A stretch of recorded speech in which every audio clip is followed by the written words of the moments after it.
ជំរាបសួរនិងសួស្តីបងអូយឥឡូវ admin អត់សូវមានពេលធ្វើវីដេអូឲ្យបងដោយសារតាអីវ៉ាន់ចូលច្រើនកាលពីខែមុន admin ទៅចិននាំអីវ៉ាន់ថ្មីមកច្រើនបងតោះកុំអាននិយាយរឿងអីវ៉ាន់ឥឡូវមកមើលការផ្សារចុងស៊ីម៉ាំងហើយនឹងផ្សារតស៊ីម៉ាំងពីឡានវិញឡានគាត់គឺមកតស៊ីម៉ាំងថ្មីហ្មងបងគាត់យកសវុកចាស់ដែរប៉ុន្តែគាត់ធ្វើចុងស៊ីម៉ាំងថ្មីនឹងតទីបថែមបងអូបងសុំកាត់តិចណាបងនេះអីវ៉ាន់អំពូលម៉ែត្រអំពូល LED កាត់តប៊ូអីហ្នឹងទាំងវែងនិងខ្លីចូលស្តុកវិញហើយបងចូលគ្រប់ពណ៌បងសំបីតាពណ៌សពណ៌ផ្កាឈូកអីក៏មានដែរមានទាំងវែងមានទាំងខ្លីមានទាំង12វ៉ុលមានទាំង24វ៉ុលហើយខាងខ្ញុំក៏មានបោះដុំ24 5ខេត្តក្រុងដែរបងអញ្ចឹងបើបងណាគាត់តាក់តងចង់ទៅយកទៅលក់បន្តអីបងអាចឆាតចូល page ក៏បានឬក៏ add Telegram នៅក្នុងវីដេអូហ្នឹងក៏បានដែរហើយអីវ៉ាន់នេះខ្ញុំហែកបដាខ្ញុំមើលរៀបចំឲ្យម៉ួយដែលខ្វះគេមុនខ្លះបដាអញ្ចឹងបងកុំភ្លេចណាបើសិនជាចង់ទិញរាយក៏ខ្ញុំលក់បោះដុំក៏ខ្ញុំលក់ដែរបងសម្រាប់អ្នកដែលគាត់យកលក់បន្តយើងមានតម្លៃពិសេសឲ្យគាត់ហើយពណ៌ណាដែល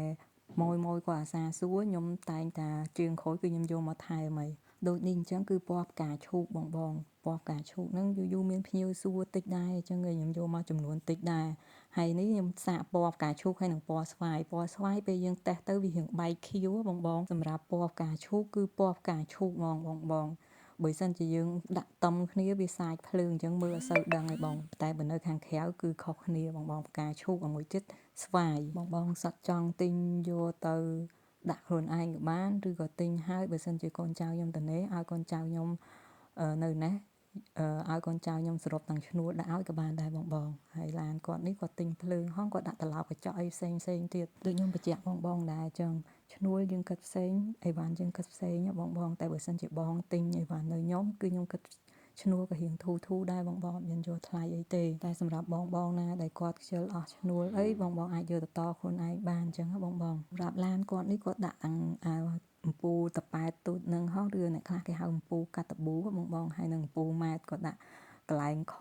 ឡានតែមួយប៉ុន្តែកន្លែងខុសគ្នាសិនជាបងសួរពីគុណភាពនៃអំពូលពីរហ្នឹងគឺប្រហាក់ប្រហែលគ្នាបងតែតាធំវាសាចរៀងធំហើយបងតូចវាសាចរៀងតូចតែអាតូចវាមានផលប្រយោជន៍ត្រង់ថាកន្លែងណាឆ្អៀតឬក៏កន្លែងតូចអីយើងដាក់អាតូចទៅហើយតែកន្លែងណាដែលវាធំទលាយើងដាក់អំពូលម៉ែត្រទៅបងវាតម្លៃខុសគ្នាត្រូវតិចតួចទេហើយសម្រាប់អំពូលញាក់ហ្នឹងក៏ខ្ញុំមានដែរបងដែលគាត់បើកឡានយកមកដាក់កន្លែងខ្ញុំនោះត្រាតាខាងខ្ញុំតនេដែរបងពេលខ្លះទៅភ្ញៀវចូលពេញអស់ក៏អត់បានដាក់ឲ្យក៏មានដែរហើយដូចគាត់នេះ